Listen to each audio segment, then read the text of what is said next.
Gurur Brahma, Gurur Vishnu, Gurur Devo Maheshwaraha, Guru Sakshat Parabrahma, Tasmai Shri Gurave Namaha. With the blessings of our Guru, and today, special day, Hanuman Jayanti. Do you know all children? Today is Hanuman Jayanti. Yes, sir. Means what? Hanuman's Today birthday. is Hanuman's birthday.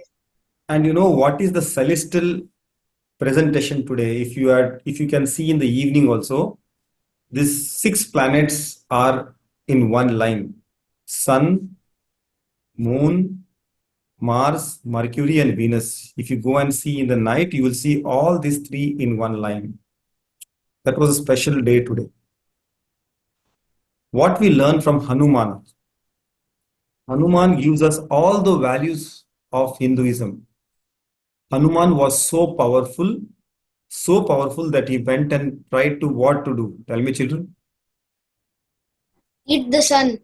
Yeah, he thought sun is a ball, and all the kids like playing Like with he the thought the ball. sun was a fruit, he just went and tried to eat the fruit. Yes, he wanted to catch it, and then Indra gave him a what you say? He gave him the Sir, he gave punishment. him a curse that he would not realize what his powers were. Yeah. So his punishment was he was controlled. That power wasn't controlled, and he was then called Hanumana because he got injury to the chin by Indra's Vajra.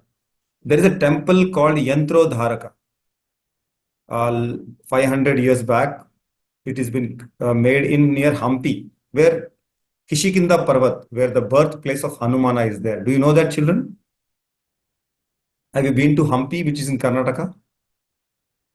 So if you have not gone, please try to go there. You can see, Sir, I have been there. yeah. So They there have is, exactly like 770 something steps.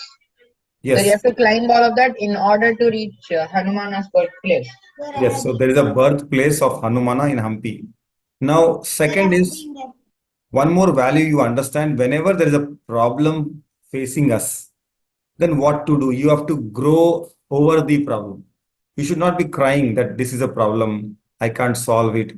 So Hanuman is also epitome of that. When he had a problem of the lifting the mountain, what did he do? He grown bigger than the mountain.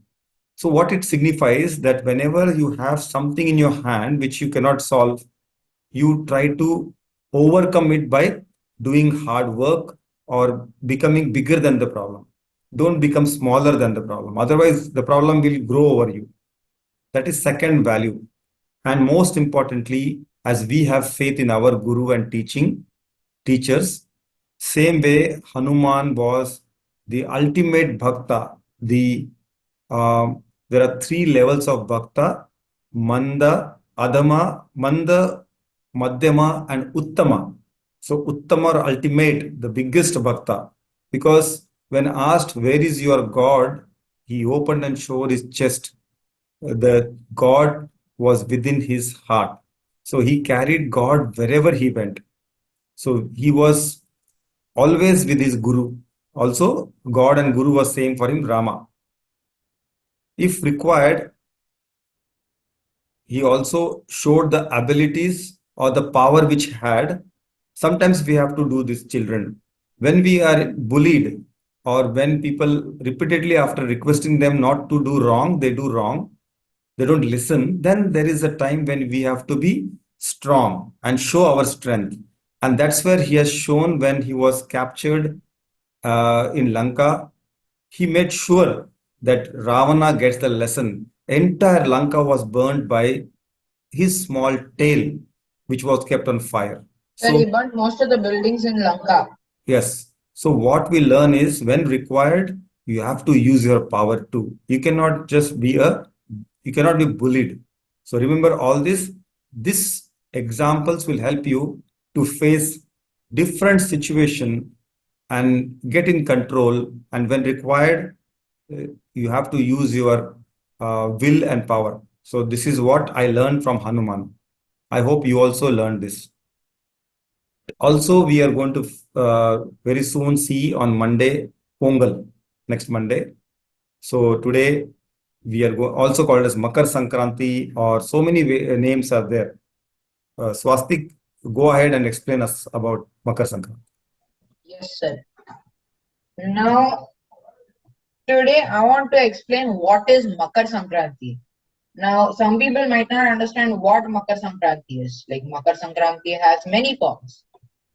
You can take Makar Sankranti as Pongal, you can take it as a harvest season, you can take it as Lori, you can take it as many things. But what is the defined definition? What is Makar Sankranti? Now Makar Sankranti is defined as the day the sun enters the zodiac Capricorn and leaves Sagittarius. Now, this is all about your zodiac symbols. Who is born in what zodiac? Like this, many people try to find out what your personality is. This is in here. This is also used, except for the fact that this is not used to find out your personality. It is shown as the harvest season. When it enters the zodiac Capricorn, we consider it as a harvest season, considering the time is right for us to get our crops. Now, this is considered three-fourths of the revolution of our complete revolution. Now this considers our revolution around the sun to be considered three-fourths way done. Now, Makar Sankranti has relevant historic importance in the Macedonian and Greek and Chinese river valley civilizations. Originally, the day was said to honor the Hindu sun god Surya. I hope everybody is familiar with the sun god Surya. Yes. Now, but with the arrival of the Europeans, who always took to their specific ideas from which arise the zodiacs, the day became known as Makar Sankranti in Sanskrit, which in English literally translates to Capricorn solstice. Now, solstice, I think everybody understands what it is. For those who don't know, basically the it is when there is a direct change in the sides of the earth. Now, the religious importance of Makar Sankranti also is no less. In the Gayatri Mantra, which is from the Rig Veda, it exclaims that whoever performs danam on this day, it is said that the money will come back to them 100-fold. Whatever you donate, its wealth 100-fold will come back to you. It is also said that those who worship Swayam Bhagwan or the Supreme God, where the Bhuloka, or for us the earth, will become Swargaloka or the heavenly world itself. Now this is the importance. Now here this is an entire map of where everything is present. Yeah, you can see everything. There's Lori, Shishu Sakrant, Makar Sakrat. There are many names you can call it. Now specifically, most people in South India will call it Pongal because many people are only from Tamil Nadu. But many other people will call it different things. Maharashtra, MP, and these different states will only call it Makar Sankranti. Whereas if you go a bit up to Gujarat, Rajasthan, they will consider it Uttarayan. Now this means north pointing. So these are all the different names. Thank you, sir, for giving me this opportunity. And special thanks to Sachin, sir, for giving me this interesting topic about Makar Sankranti. Thank you, sir. Excellent. So you children, you remember this as the days where whatever danam you do or whatever studies you do from this day onwards, because it is the sun which is taking another turn. It's starting of the sun's calendar. So if you do something studies, it will multiply. If you do danam, it will multiply. If you do good, it will be 100-fold good. So remember that way, and thank you very much. Excellently, you presented it. What we have learned till now in 17th chapter is the three types of ahara, three types of worship, and three types of yajna. But today we are going to see the three three levels of tapas. Okay, kayika, vachika, and manasa. Aditi is going to start today's class by telling us about one of the tapas. Aditi, over to you. Hari Om Shri Gurubhyo Namaha. Today I will be chanting and explaining verse 17.14. First I will chant Deva Dvija Guru Pragna Deva Dvija Guru Devadvijaguru Prajna Prajna Pujanam Shauchamarjavam Pujanam Pujanam Shauchamarjam Shauchamarjavam Brahmacharyam Ahimsa Cha Brahmacharyam Brahmacharyam Ahimsa Ahimsa Cha Shariram Tapa Uchyate. Shariram Shariram Tapa Tava Uchyate. Uchyate. The literal meaning goes like this.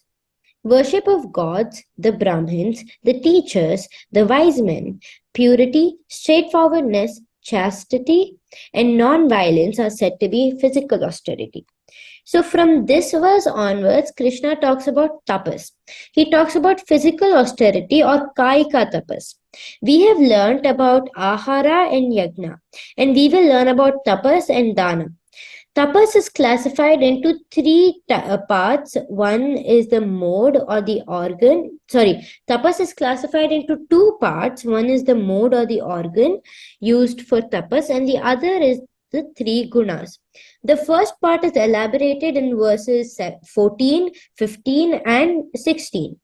There are three types of kayika. There are three types kayika or physical austerity, vachika or oral austerity, and finally manasika or mental austerity.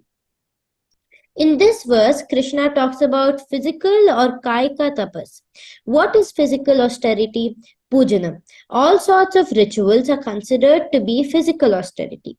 We should know the importance of these. Firstly, all rituals remove the tamoguna in our body, especially laziness. It is the greatest enemy of us humans. And secondly, rituals are the most beautiful method of reviving the relationship between the individual and God. And this relationship is universal and eternal, and therefore it is the primary relationship. Thirdly, rituals bring the family together.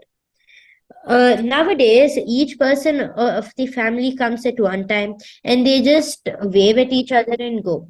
But if there is a ritual or a function in the family, all family members get an opportunity to meet each other, and it is like a family or friends get together.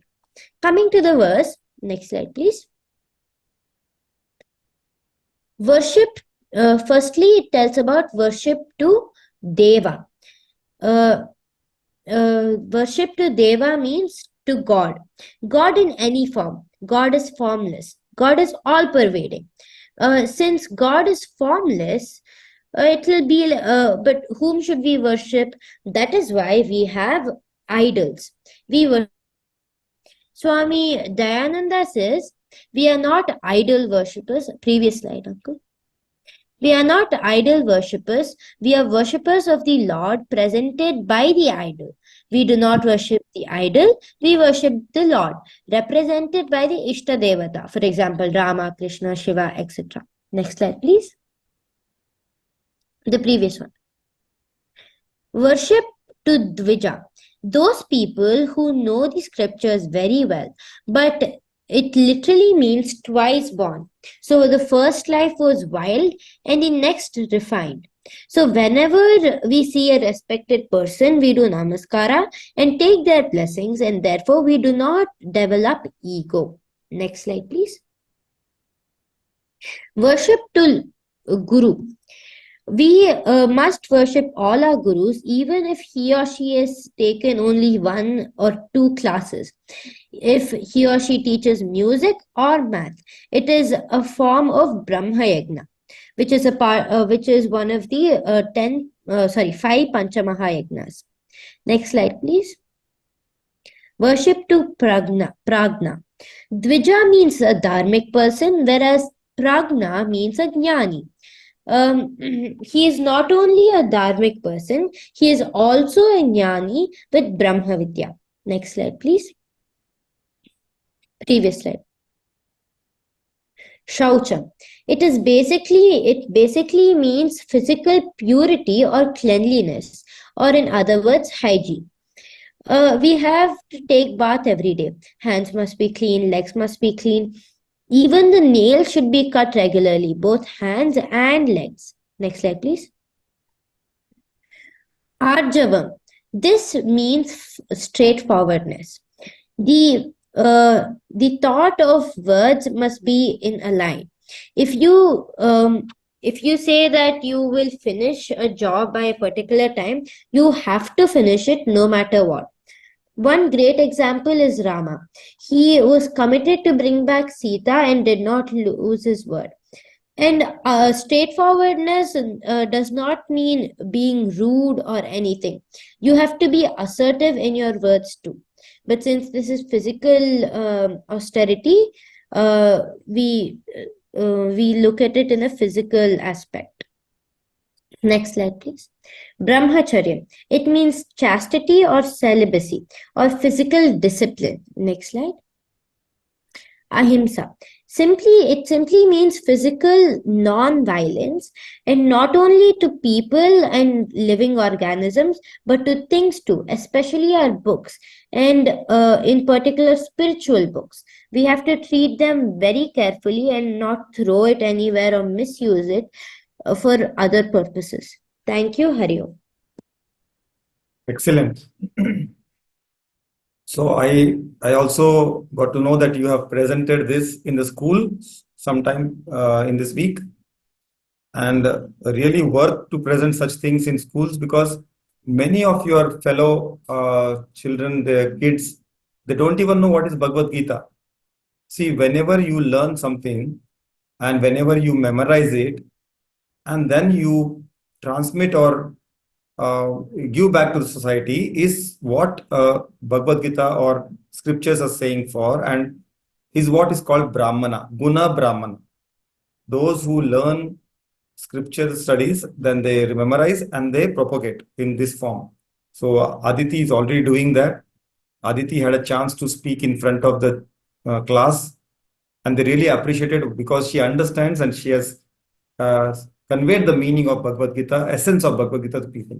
This one of these beautiful verses is this one. Let us see after the Vak tapas. Then the next after this is the Vak tapas. How should be your speech? By Anvit, you are ready? Hari Om everyone. I'm going to tell 11th chapter 15th verse. 17th chapter 15th. 17th chapter 15th verse. Anadvegakaram vakyam satyam priyahitam chayat. Can we break into middle? Anudvegakaram vakyam there.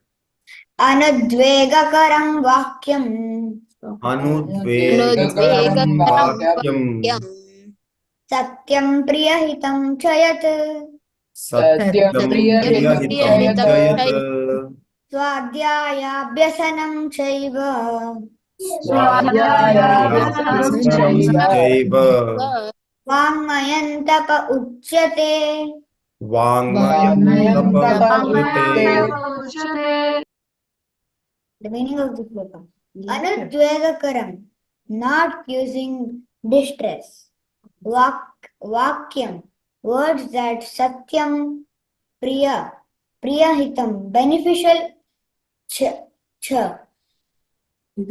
and yet which swadhyaya abhyasanam chaiva. Reaction of recitation of the Vedic scriptures, chaiva, as well as Vangmayam of the speech, tapa, authority, uchyate, are declared. Translation. Words that do not give offense and that truthful, pleasant, and beneficial, and also the regular recitation of the Vedas. These are said to be the austerity of speech. So you tell in your own words. Okay. Here. You should always speak the truth and never use bad words. Next slide, sir. Anudvegakaram. Speech should conform the principle for four principles and Anvit, when you are reading, no, it is difficult. You just tell what you understood from this verse. you should not hurt anyone by your words. Okay. You should tell the truth. Truthful, yeah. It should be loving. When you It should say be loving and care with care yes, and pleasant and pleasant, hitam, beneficial. beneficial. Hitam. Okay, very good. This is what Thank is you. understood. Because when you read Anvit, it looks you have understood very well by just not reading. It's very. This is very good. Clap for Anvit. It is very good, Anvit. You are the youngest of all, and You should be positive but not be negative. When you be okay, negative, your mind will get loose. And correct. you won't win or Yeah. you can't study. And when such people who speak such beautiful words, then people get attracted to them. You become a magnet which attracts lot of You're a people. different magnet. Yes, positive magnet. Okay, excellent, Anvit. Very nice chanting and good explanation. Thank you, Sachin sir, for giving this opportunity. Welcome. Hariom. So it should be satyam. Children, it should be truthful. Very difficult. To say truth is very difficult. It should be hitam. Beneficial. When we are discussing about something, it should be benefiting the others. Priyam.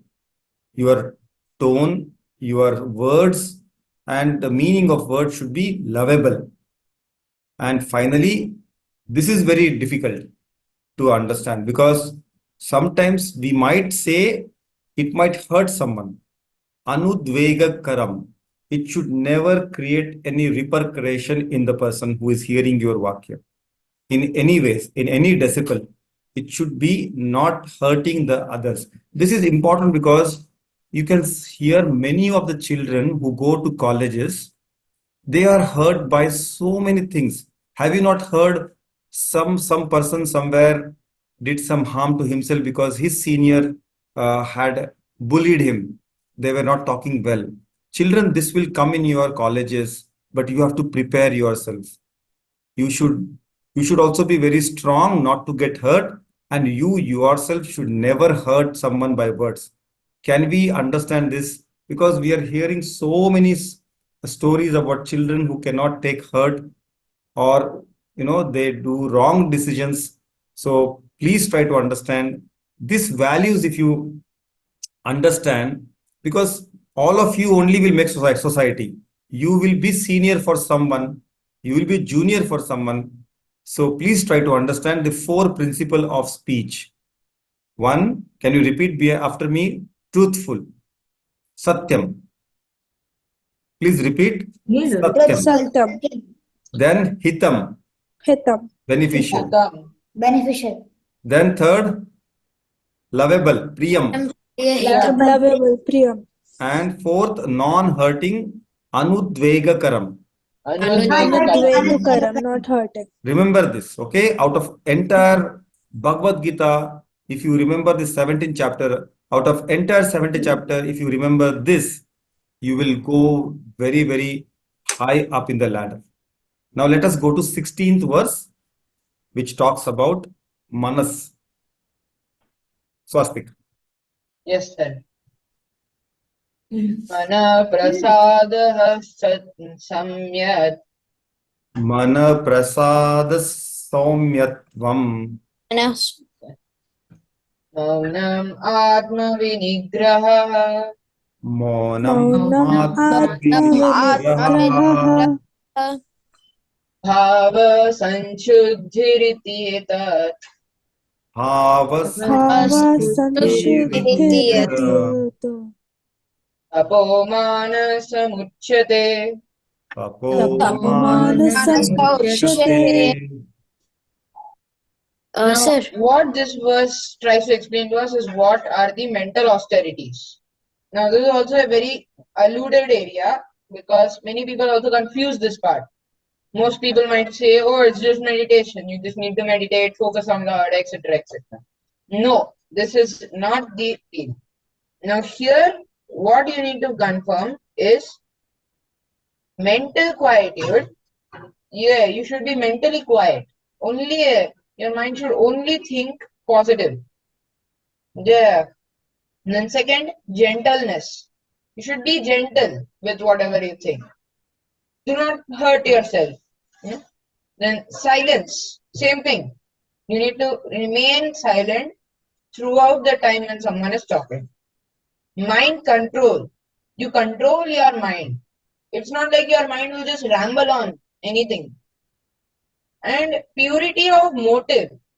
Yeah, whatever you do, you should have a pure motive for it. You should have a reason for it that is acceptable. Now, all these are said to be mental austerities. This is how you are meant to keep up your austerities of the mind. Now, this is one of the most confused parts of 17th chapter, if not the most. Because most people might say, oh, you just need to meditate, think about Lord. No, this is not mental austerity, this is physical austerity. Yeah. Now here manasa will be cleanliness of thought, gentleness, silence, self-control, and purity of purpose. As I've explained, your thought should be clean, you should be gentle with your mind, yeah, you should remain silent, yeah, and you should control yourself, and you should have a purity of purpose, a good reason. And all of these actions are nothing but the austerities of the mind. All of these do not count as anything, they count as the austerities of the mind. This is what your mind does. It should take care of itself. Yeah, if you clean your mind, keep it clean, like that, just how you keep your study table clean, if you keep your mind clean, the same thing will happen. Yeah, you will receive great things. Thank you, Sachin sir, for giving me this opportunity. Thank you. And today you have done so well. Even with 10 minutes of time you got to know very late, but you could complete this verse and send me. Thank you very much for both sending and also chanting it very well. So children, this is a saying, watch your thoughts for they become your words. Watch your words for they become your actions. Watch your action for they become your habits. Watch your habits for they become your character. And watch your character because that will be your destiny. It will make your destiny. So if you watch your thoughts in the mind, then you will be reaching your destiny, the correct destiny. So all thought starts in the mind. So the austerity or tapas, which is now related to mind, it comes from the physical austerity, which Aditi said, then vak tapas or speech, which Anvit explained, and finally mind tapas, which Swastik has explained so well. So these three austerity should be followed. Then whatever you set a goal in life, the destiny will be right and you will approach it faster. So all starts in mind, then comes verbally, and then only you do action with hand. So remember this verse, very important. Do we have time? This is Pragnya, your 17th verse. Yes, sir.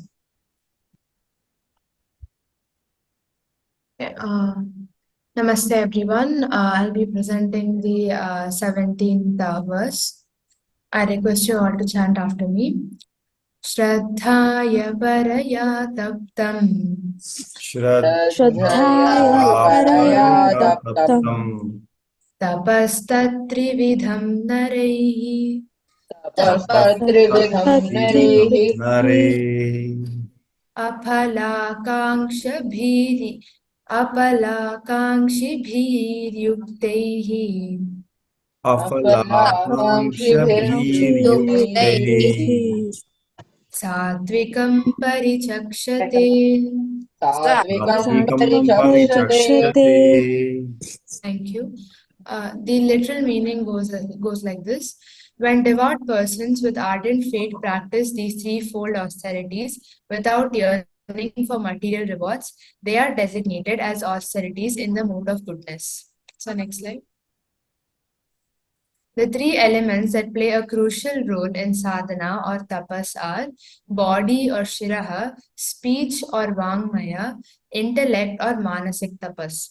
So all the as Aditi, Anvit, and Shashwat have spoken in the previous verses about each one of them.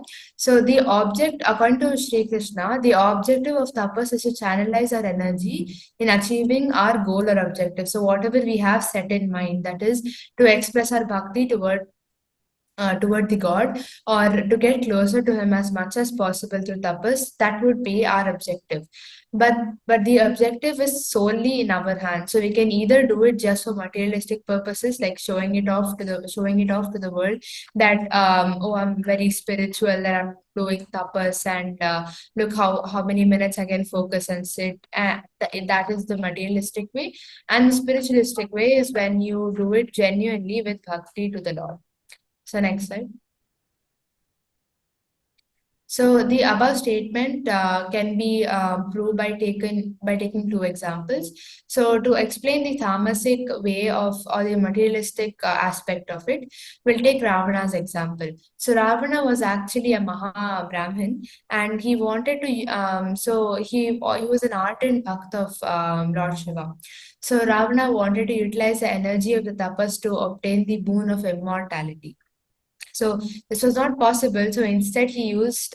So when after he pleased Shiva with his constant tapas, and when he took one of his arms and one of his intestinal cords to make the Rudravina, Shiva was very impressed. So when he did give the boon, he asked for extreme power that he could conquer the entire world. So he conquered the earth, the Patala Loka, and even Indra's domain in the heaven.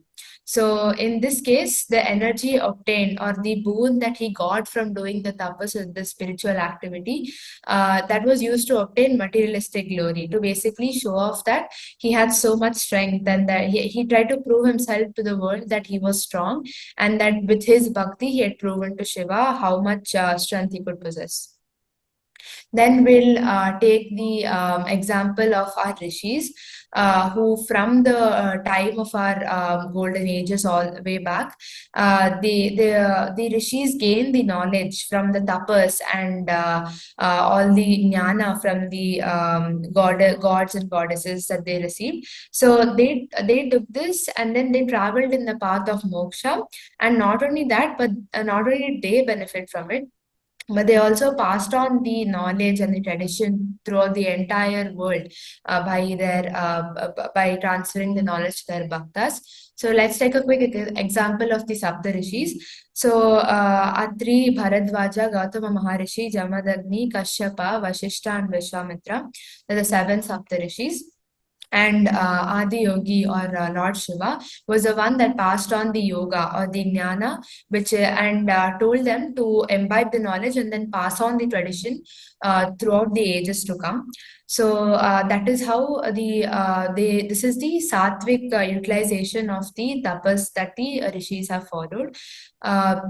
So conditions to perform sattvic tapas is to attain moksha, and not to perform it for any material gain or pursuit of physical or mental power, like how Ravana did. Okay. So Shri Krishna emphasizes that only us humans can perform sattvic tapas, because as you know, we have the highest intellect in all of the other living organisms around us. So, and again, the decision is in our hand. Whether to take up the materialistic aspect or the spiritualistic aspect. So then Krishna asked a question to Arjuna, saying that are all humans capable of performing sattvic tapas? No, not all, because here, and then Sri Krishna states the specific qualities that are needed by humans to perform the tapas. So one who has a strong will to obtain the wealth of knowledge, and one who knows how to handle their emotions, positive or negative. So when you win a gold medal in a race, that time you're obviously very happy, and you're exhilarated. But then also when you fail, or if you get a bronze medal or a consolation prize, you should know how to handle it and not lose, or I mean not give up hope. So you should use that failure as a determination for your next attempt, so that you can do better to get back on your feet and grab the first medal. So such person that can perform tapas with the above two qualities and with all the three elements, that is your body, speech, and soul, all in control together, that is the one. They are the one who can perform the actual sattvic tapas. And even if either the concentration on body, speech, or soul, if either one of them fails, then the sattvic penance will lose its significance. Of course, in the scriptures, it is nowhere mentioned that you have to immediately start getting into sattvic tapas.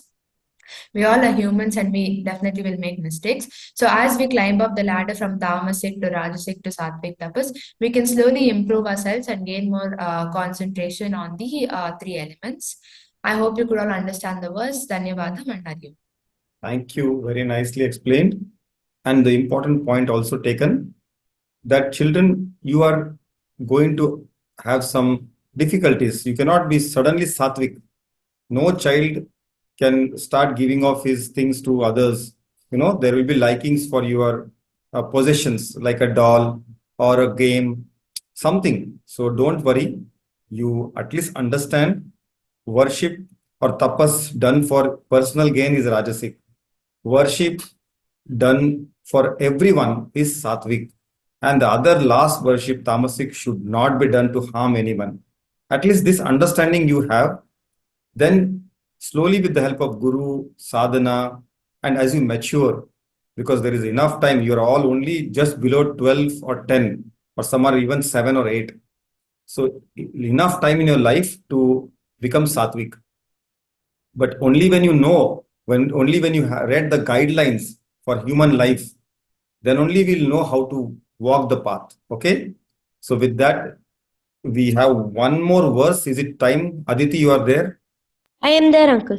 Okay, because next class you were not there, so we better finish this. Go ahead, Aditi. So I will be doing verse 17.18. First I will be chanting. Satkaramana pujartam Satkaramana Pujartam pujartam tapo dambhena chaiva yat tapodambena chevayat kriyate tadiha proktam kriyate tadiha proktam proktam rajasam chalamadruvam. rajasam chalamadruvam. Let's look at the word by word meaning. Tat tapaha, that austerity, yet kriyate, which is practiced, dambhena, with pretense, satkaramana pujartham, for the sake of praise, honor, and worship, proktam ihacha eva, is said here, rajasam, to be rajasic, chalam, whose result is temporary, adhruvam, and uncertain. That austerity which is performed with pretense for the sake of praise, honor, and worship is said to be rajasic, whose result is temporary and uncertain. Next slide, please. Let's say, for example, there is a man who wants to be very renowned and appreciated. So he does something not at all required, and just to get the applause. He buys a very expensive cycle and starts his so-called journey all around the world. Why? Just for applause and the attention of the society. And when he is back, everyone is applauding him, congratulating him, and obviously this will bloat his ego. There is no necessity of doing this, but still he did it to grab the attention of the society. That tapas is an endless train that he undertakes consistently with a lot of hypocrisy, just to get the applause. Such tapas is performed by them, and here it is Rajasic tapas. Not only here, it is Rajasic tapas. And Chalam Adhruvam. Achalam means unstable and Adhruvam means temporary. Let's take another example. Next slide, please.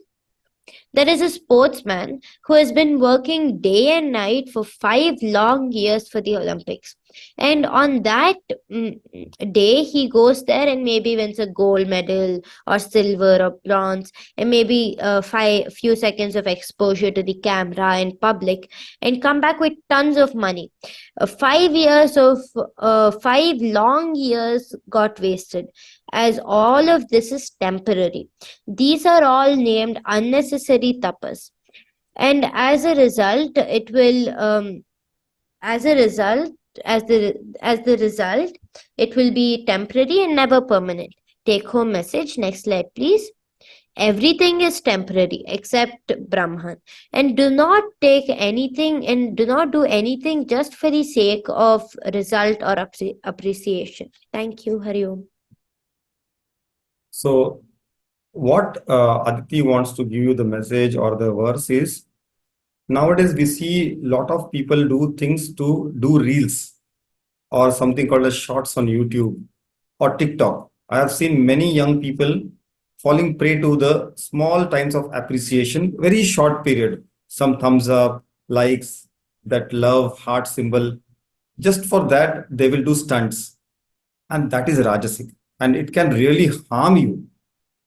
People have lost their life taking a selfie which to be uploaded for YouTube or whatever and to get likes. So children, virtual world is, to be in virtual world is Rajasic, nothing else. So be there, but don't do out of, to get likes. There will be dislikes also. So everything you do is do in the form of worship to Lord. Then you will not worry about the results. That was the take home message. Before I end today's class and then I take your questions, can I request whoever is interested for the next class, I could allot them the verses. I have seen few more people are there in the, today Raghav has joined, both the Raghavs. Then Nayana, after a long time I can see. Swastik, you've raised your hand for the verse. Can Yes, I? sir. Okay, so if anyone, please. Swastik, Sharav, who else? Sir, Yeah. I already Kranti.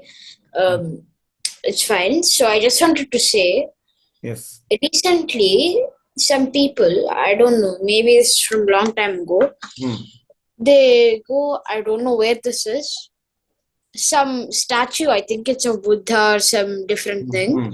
They go on a very, very high hand, no Okay. handrails, just stairs, okay, on the arm, like it's a statue. They just go there to take a photo. Wind is very high speed, they can fall at any moment and lose their life in the forest. Okay. They do that just for the sake of this thing.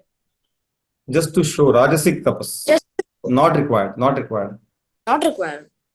So now, before I end, Raghav has raised the hand, Sharav, Swastik and Utsav. Utsav, आप लोगे कोई verse आप लेंगे अगली बार? हाँ sir. आपको भी verse दूंगा. Raghav, you had raised hand. Shall I give you a verse? Yes, sir. Okay. Nayana, what about you? Long time. Sir, I'll take a story for you, sir. Or should I take a story? Story. You take a verse. You are a senior student.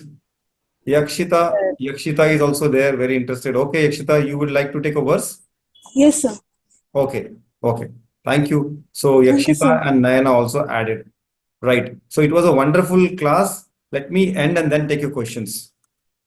Om Purnamada Purnamidam Purnat Purnamudachyate Purnasya Purnamadaya Purnamevavashishyate. Om Shanti Shanti Shanti. Hari Om.